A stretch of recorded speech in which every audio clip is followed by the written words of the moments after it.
What if I told you that some of the most common money advice you learned as a kid is exactly what keeps people financially stuck? Work hard, get a good job, save your money, buy a house, avoid debt, retire at 65. Sounds responsible. But here's the problem. Those rules were built for a different economy, a different labor market, and a different cost of living. And following them blindly can leave you doing everything right while still wondering why you never seem to get ahead. Today, we're going to break down the money myths you were taught, what's actually true, and the financial rules that matter if you want to build real wealth. Because money isn't just about how much you earn, it's about what you keep, what you own, what your money produces, and how efficiently you move through the system. Let's start with something uncomfortable. Most people never receive a real financial education. You learn math in school, you learn history, you learn science, but almost nobody teaches you how compound interest works in real life, how taxes affect your paycheck, why inflation silently reduces your purchasing power, or why wealthy people think differently about assets and liabilities. Instead, you absorb money lessons indirectly, from your parents, from advertising, from school, from your coworkers, and sometimes from people who are just as financially confused as you are. That doesn't mean those people lied to you intentionally. It means some of the advice was incomplete, and incomplete money advice can be just as dangerous as bad advice. So let's fix that. Chapter 1. Just work hard and you'll get ahead. The first myth is probably the most deeply ingrained. Work hard and you'll become financially successful. Now, work hard matters, absolutely, but work hard by itself does not create wealth. Value, leverage, ownership, and scarcity matter too. Think about two people. Person A works 60 hours a week doing a job that pays $20 an hour. Person B works 40 hours a week but owns a business that generates profit or owns investments that generate income. Person A may be working harder, but person B may be building more wealth. That's because income and wealth are not the same thing. Income is money coming in. Wealth is the collection of assets you own that can continue producing value without requiring every dollar to be exchanged for another hour of your life.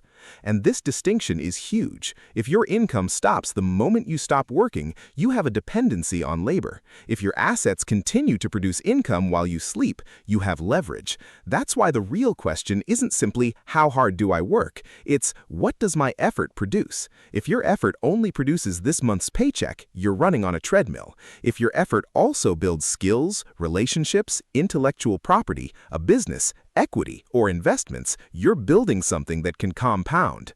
The goal isn't to work less. The goal is to make your work create more than one-time income. Chapter 2. Save money and you'll be rich. Here's the second myth. Saving money is good, but saving alone does not make you wealthy. Imagine you put $10,000 in a drawer. 10 years later, you still have $10,000. Technically, you didn't lose a dollar, but economically, you may have lost purchasing power. Why? Inflation. If prices rise over time, the same $10,000 buys less. This is why simply asking, how much money do I have, can be misleading. A better question is, what can my money buy? And this is where people often misunderstand investing. Investing isn't primarily about becoming rich overnight. It's about putting capital to work so it has a chance to grow faster than inflation over long periods. A broad stock market investment, for example, represents ownership in productive companies. Those companies generate revenue, they earn profits, they reinvest, they innovate, and shareholders can participate in that growth. Of course, investing involves risk. Markets fall. Individual companies fail. Returns are never guaranteed. But refusing to invest because investing carries risk creates another risk, the risk that your purchasing power falls behind. So yes, build an emergency fund. Yes, keep cash for short-term needs, but understand the difference between money that is supposed to be safe and money that is supposed to grow. Cash is excellent for liquidity. It is not automatically excellent for long-term wealth creation. Now we get to one of the most misunderstood subjects in personal finance. Debt. You were probably taught that debt is bad, but debt isn't inherently good or bad. It depends on what the debt is financing, how expensive it is, and whether you can realistically repay it. Consider two people. One carries $15,000 on a credit card at a high interest rate while making minimum payments. The other takes a reasonably priced mortgage to purchase a home they can comfortably afford. Both have debt, but the financial consequences are completely different. High-interest consumer debt can become a wealth-destroying machine because interest compounds against you. Investment or business debt can sometimes be productive if the underlying asset generates enough value to justify the cost, and the risks are understood. This is the key concept. Debt is leverage, and leverage magnifies outcomes. If you use it well, it can accelerate growth. If you use it badly, it can accelerate destruction. So stop asking, is debt bad?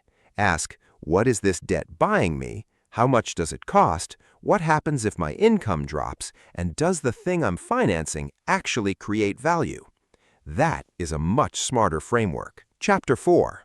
Buy a house because rent is throwing money away. This one sounds logical. Why rent when you could own? Because rent isn't necessarily throwing money away. You're paying for housing.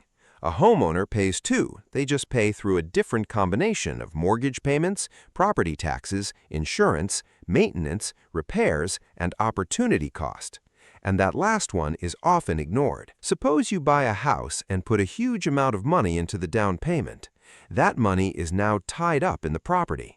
Maybe the property appreciates, maybe it doesn't. Meanwhile, the same capital could potentially have been invested elsewhere.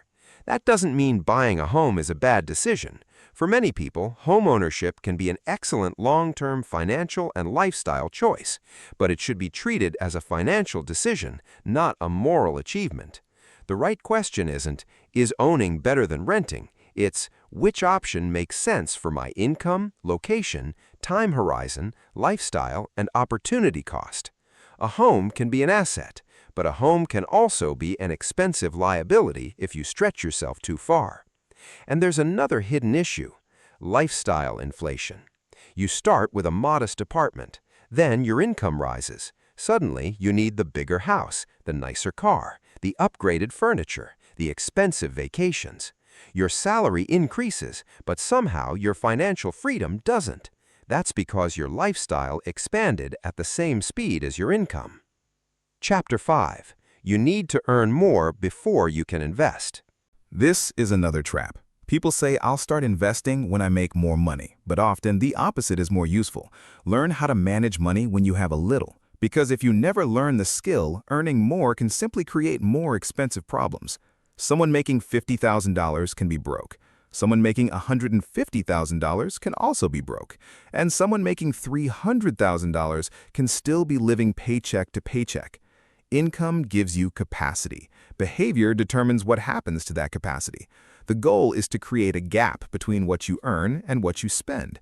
Then direct that gap toward things that strengthen your financial position: emergency savings, retirement accounts, diversified investments, debt reduction, skills, businesses, assets.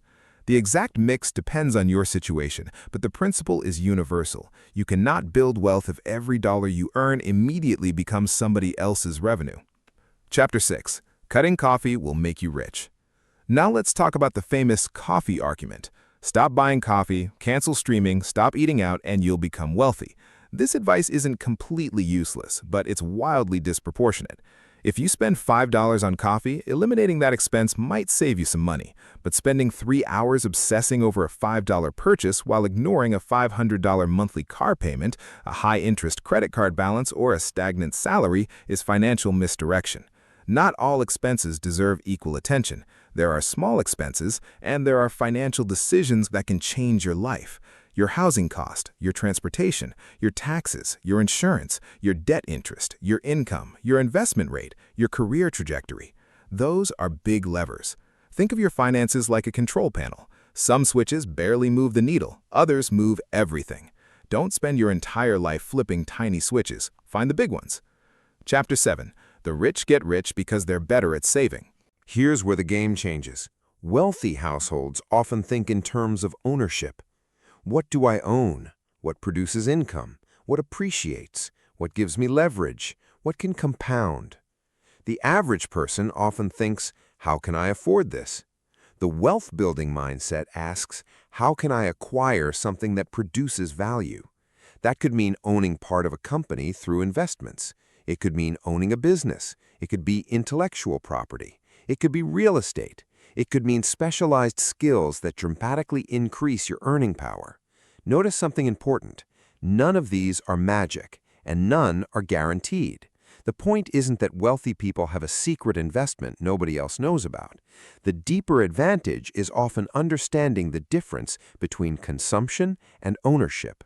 If you spend $10,000 on something that continually costs you money, you consumed capital.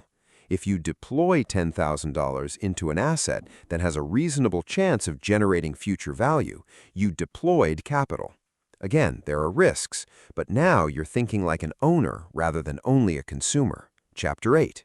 The biggest money secret: compounding. Now we get to the concept that can completely change how you think about time: compounding. Suppose your investment earns a return. Instead of removing the gains, you leave them invested. Now those gains can potentially generate additional gains. Then those gains generate more gains, and the cycle continues. It's growth on growth. But here's the part people underestimate: time. If you start early, you don't need to be perfect. You need consistency. Someone who invests a manageable amount for decades can potentially end up with more than someone who waits until later and tries to compensate by investing enormous amounts. This is why your most valuable financial asset may not be money. It may be time.